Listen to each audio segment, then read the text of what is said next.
Alors, merci Valérie. Alors effectivement, qu'est-ce qu'on fait?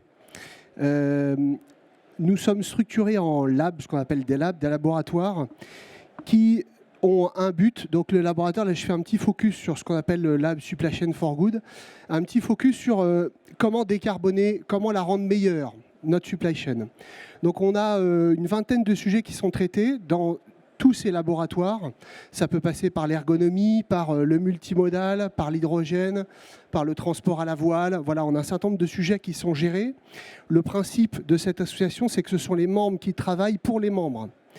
Donc c'est un peu particulier, mais effectivement, on essaye tous à chaque fois de grandir, de se dire comment on fait pour avancer sur cette partie-là. L'autre particularité, c'est qu'on ne prend un sujet que si on est capable de passer à l'action dans les 6, 12 mois, 18 mois maxi.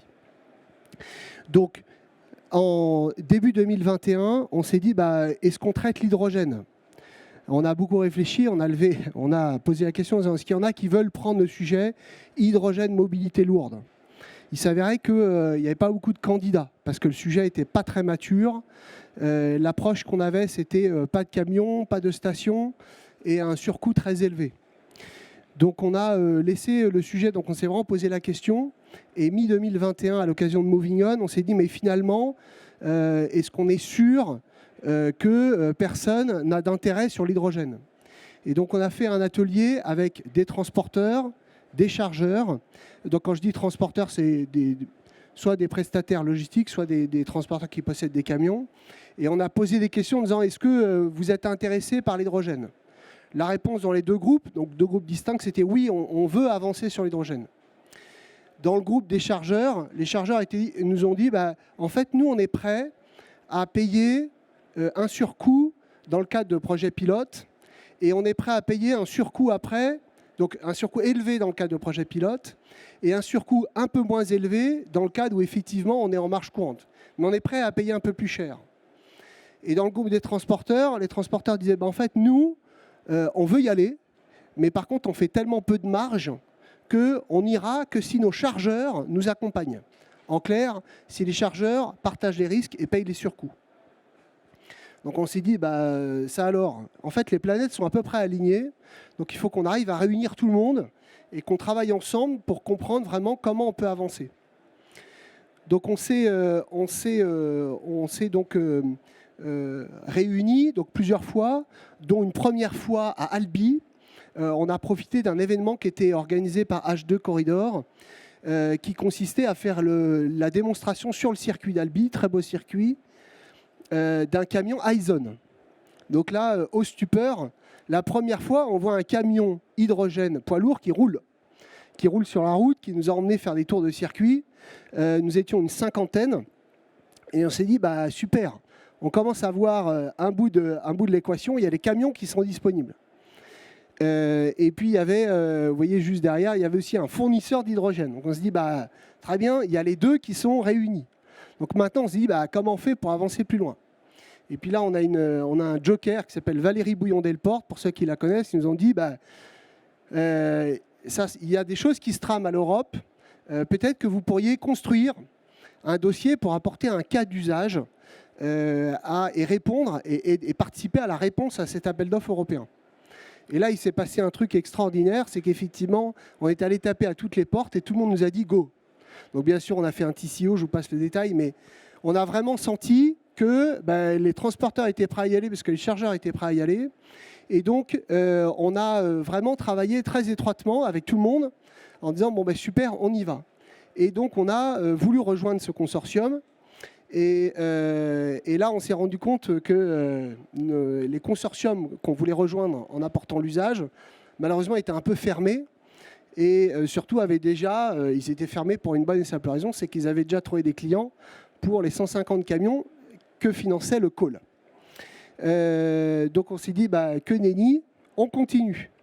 Donc on s'est rassemblé, donc là on est à environ 70 dans cette affaire-là. Et on a dit, qu'est-ce qu'on fait ? Est-ce qu'on s'arrête là et on repart sur une autre dynamique ? Ou est-ce qu'on essaye de construire nous-mêmes notre propre consortium pour aller chercher ces subventions européennes ? Donc pour vous donner un ordre d'idée, c'est 30 millions d'euros, ce qui permettait environ de diminuer le prix du camion de 100 000 euros. Donc on a avancé et on dit très bien, on va construire. Et on a réussi ce beau challenge grâce à tout le monde, à l'effort de chacun. Encore une fois, on est dans un mode très collaboratif. Et donc on a construit notre propre consortium et on a répondu à cet appel d'offres européen. Ce qui nous a rassuré, c'est que tous ceux qui travaillaient dessus depuis quelques années n'ont pas eu de franchement meilleure note que nous. Donc c'était une bonne victoire pour nous. Et surtout, on a perdu, t'es un peu déçu, normal. Mais en revanche, on s'est dit, super, on a réussi à travailler dans la collaboration et à amener tout un certain nombre d'acteurs qui ne se parlaient pas avant, des fabricants de camions, des énergéticiens et des chargeurs, tous ensemble dans un consortium. Donc on s'est dit, on a perdu, bon ok, étape numéro 2, on a créé notre consortium, on l'a perdu, qu'est-ce qu'on fait? Et on a posé la question, encore une fois, à la 50aine de membres que constituait le noyau dur de notre consortium. On a dit, qu'est-ce qu'on fait? Est-ce que vous êtes prêts à continuer à travailler? Et oui, pardon, ça c'est effectivement un slide sur le dossier déposé. Et en fait, on s'est dit, qu'est-ce qu'on fait? Est-ce que vous avez envie de continuer ou pas?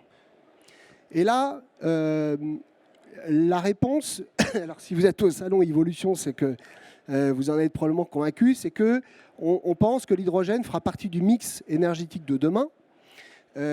Donc, pas sur tous les usages, mais sur certains usages. Et donc, on s'est dit, en fait, on veut continuer. Donc, continuer comment? On s'est demandé dans quelle mesure on saurait reconstituer des écosystèmes qui permettaient d'atteindre des conditions à peu près équivalentes à celles du coal. Alors, ça veut dire quoi concrètement? Ça veut dire un prix d'hydrogène qui est raisonnable et un prix du camion raisonnable.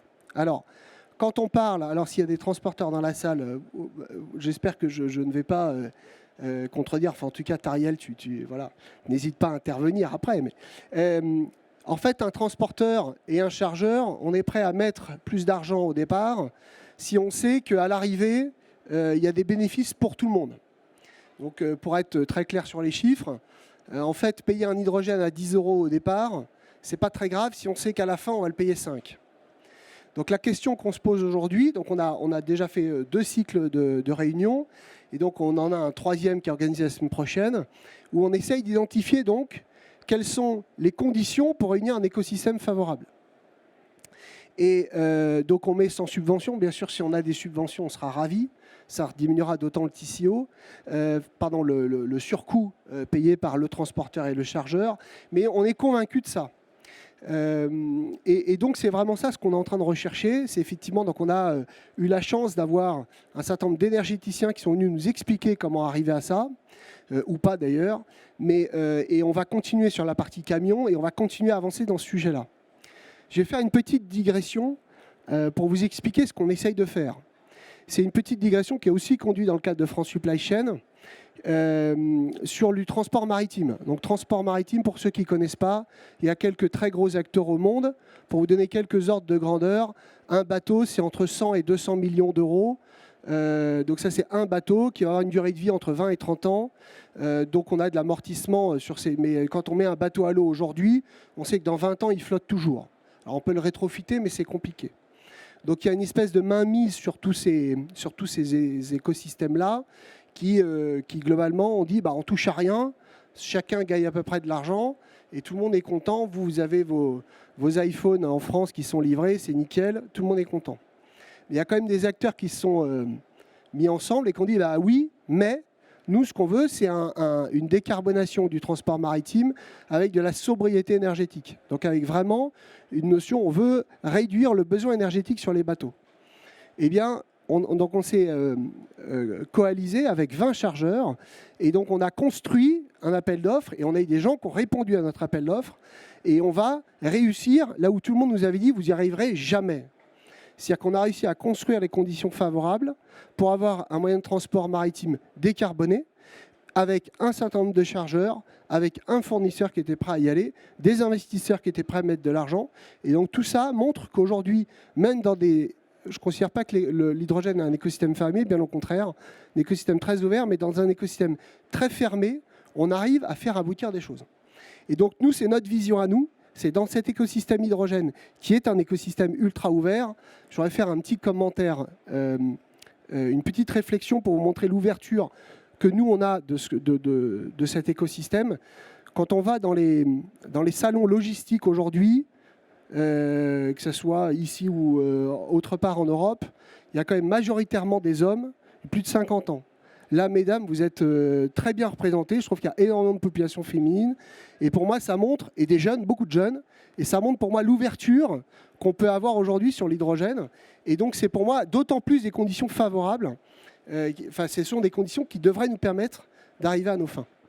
Donc voilà, donc en synthèse, on est en train de travailler dans notre coalition pour effectivement, notre consortium, pseudo-consortium, parce qu'on n'est pas un consortium, mais on est en train de travailler pour comprendre, on avance à notre vitesse, et donc après, il y a certains acteurs qui vont beaucoup plus vite, et voilà, et encore bravo pour ce que DB Schenker a fait.